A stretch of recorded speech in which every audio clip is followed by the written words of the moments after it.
이재명 정부가 출범한 지 이제 갓 100일 정도가 지났을 뿐입니다. 그런데 정말 많은 국민분들이 이 나라의 대통령이 누군지 묻고 있습니다.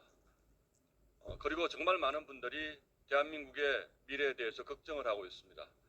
내실 없는 주가 부양이 혹시 거품으로 이어져서 나중에 터지는 것 아닌지 하는 우려도 커지고 있습니다.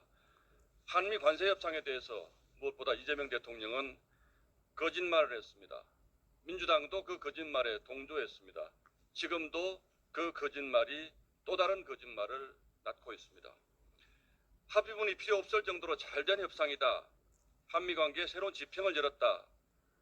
이건 떨어지는 지지율을 붙잡기 위한 새빨간 거짓말이었음이 하루하루 드러나고 있습니다.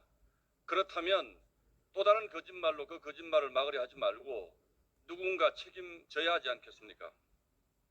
문재인 정부는 부동산 통계를 조작해서 서민들의 고통을 가중시켰습니다. 그런데 한술 더 떠 이재명 정부는 더 대담하게 정상회담 결과까지 조작했습니다. 잘된 협상이라고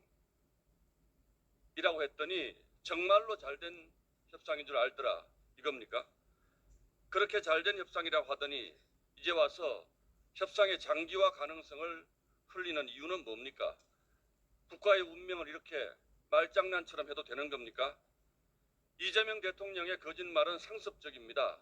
살아온 삶 자체가 거짓말로 뒤덮여 있기 때문에 본인이 어떤 거짓말을 하고 있는지도 잘 모르고 있는 것 같습니다. 이제는 정말 그 상습적 거짓말 증후군에서 벗어나기 바랍니다. 거짓말이 또 다른 거짓말 낳고 대통령 대변인의 입이 거짓말 자판기 노릇을 하는 이 나라가 과연 제대로 된 나라입니까? 무엇보다 당장 국가의 운명을 좌우할 한미 정상회담 관세 협상에서 무슨 일이 있었는지 국민들에게 진솔하게 고백하고 사과하고 협조를 구하기 바랍니다. 이상입니다. 지난 대통령 취임 100일 기자회견에서 이재명 대통령은 선출된 권력이 사법부보다 위에 있다는 잘못된 헌법관을 드러냄으로써 국민들을 충격에 빠뜨렸습니다. 아울러 더불어민주당은 자신들의 입맛에 맞는 특별재판부를 구성하겠다는 시도를 공공연히 하고 있고 자신들의 요청을 들어주지 않는 조희대 대법원장에 대한 근거 없는 낭설을 만들어 숙청을 시도하고 있습니다.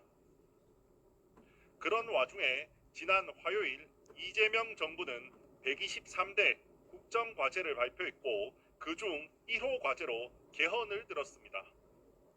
이재명 정부와 더불어민주당의 삼권 분립과 사법부 독립에 대한 그릇된 인식을 고려할 때 이재명 정부가 주장하는 개헌의 목적이 정상적이지 않다는 것은 누구나 알 것 같습니다. 세부 개헌 방향에 대해서도 이재명 대통령이 싫어하는 것은 모두 생략되어 있습니다. 이재명 대통령 재판 정지의 근거가 된 헌법 제84조 불소추 특권에 대해서는 언급이 없고 많은 국민들이 우려하는 연임 규정이 현 대통령에 적용되지 않는다는 부칙에 대한 언급도 없습니다.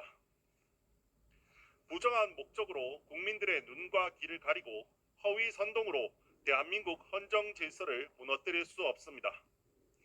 이재명 정부의 국정과제 1호의 실패는 자명하다고 보입니다. 이재명 대통령은 개헌을 이야기할 때가 아니라 문형배 헌법재판관의 말처럼 헌법을 읽어볼 때입니다. 또한 123대 국정과제에는 수많은 에너지 정책이 등장하나 모두 재생에너지에 대한 부분일 뿐 원자력 발전에 대해서는 단 한 단어의 언급조차 없습니다.